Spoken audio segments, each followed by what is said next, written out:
Just for Coach, please. How's this week off been? Are you ready to get back to the court and start playing again? I think the players are. I could practice forever. So I like it when we have a little bit of break. We can get back to us. We can work on some things. We don't really have to worry so much about load.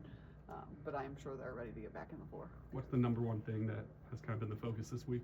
Pressure. Making sure that our pressure is where it needs to be, and shot selection has been, and talking on offense, making sure that we're aware of who our open shooters are. I think we're missing a lot of people that are open. What have they shown you this week after 3 straight losses, the way they're carrying themselves and the way they're responding and, attempt to prepare for the next game? They've responded really well. Let's just see if we can keep it up.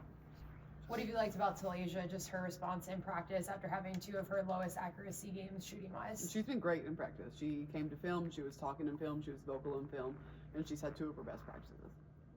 How optimistic are you about rebounding? Because you obviously had probably your best defensive box out game. I'm not really an optimistic person, but they showed that they can do it, and that's something we talked about after the game. Is you showed that you can do it, so we got to continue to build on that. Have you seen that be better in practice? I know you've talked about it all season long, but have you really seen it the last week or 2 in practice? We have. Our practice guys are back, and so that's nice. They've been gone for about a month and a half, and so to have our guys back has been huge for us. How does practice change with them gone? Oh, it's so much better with them here. It's fast, pace is faster, it's more physical. We can really work on rebounding. It's more competitive. Our players get more break just because they take less reps, so their reps are just better.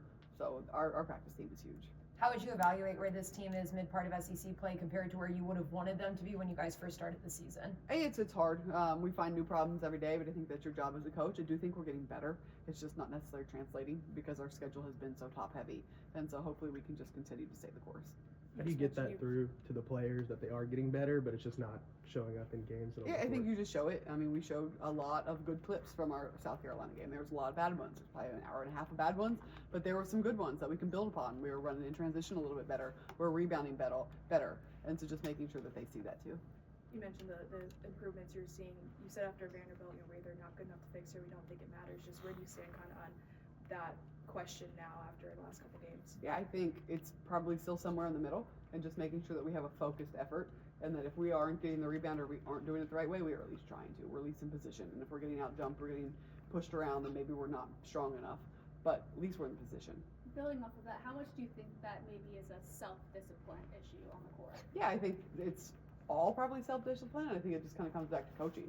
I mean, that's my job to teach them, it's my job to show them, it's my job to make sure that that's ingrained in them. How important is this Missouri game considering the 2 tough games before it and then the 2 tough games that come after it? Yeah, this game is huge. They're significantly better than their record. It's a tough place to play on the road, and making sure that we kind of get back to our roots and we do what we do.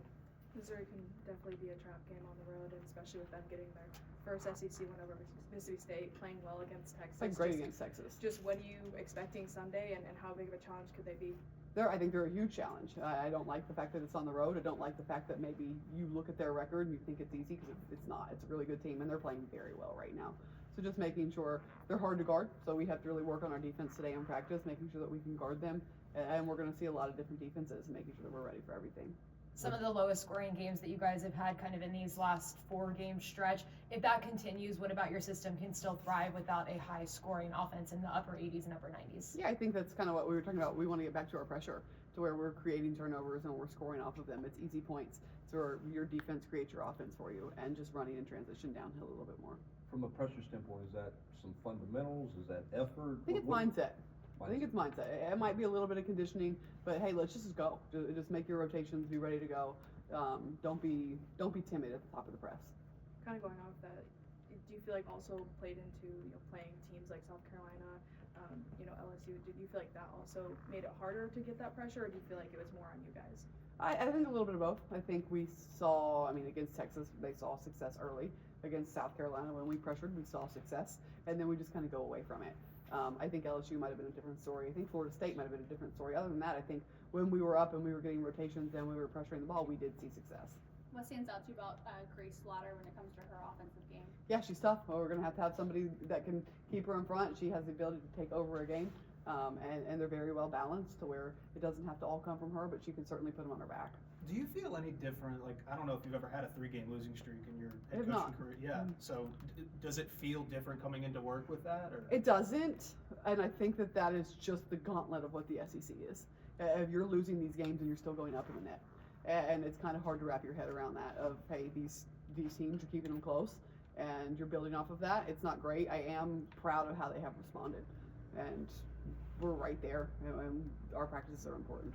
What have you had to change coaching wise, just talking to them, giving them advice with it being a 3-game losing streak, since you've never had to experience that before? What's the difference in how you coached through that? Yeah, we just teach it the same. We're just trying to learn. Just taking kind of emotion and feeling and looking at stats and looking at everything else, just trying to learn. And again, I think their response has been good. How's SEC play lived up to kind of what you heard going into the season and just, I guess, the gauntlet of it all? Yeah, it's living up to it. Textbook. It's a tough league. You have to show up every single night. There are no days off. When we're going on the road, it's a big game for us. We got to take care of business. How much do you lean on these veterans, especially through this stretch, to kind of not get down through the 3-game loss? Yeah, I think it's big. I think that anytime you have seniors that are goal-oriented and want to win, they kind of can put what happened in the past behind them and just try to get better.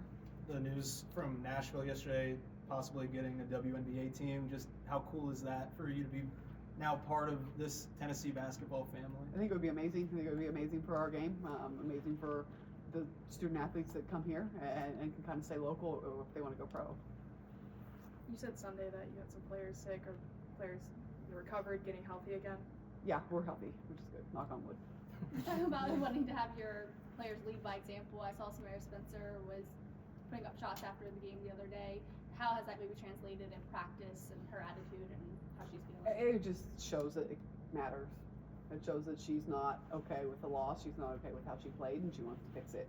And we had that talk maybe after our Oklahoma game, our first loss, of how many of you guys got in the gym the next day and shot, and not very many people raised their hands. And so that's not what championship teams do. And for her to pick up on that and listen to that and do it right after the game speaks volumes.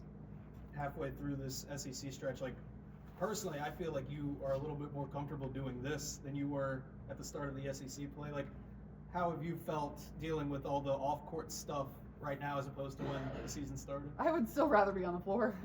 Maybe I'm just fooling you guys a little bit, but no, it's still not my favorite part. All right, thank you, Coach. Thank you guys. Thanks, Coach. Thank you. You guys have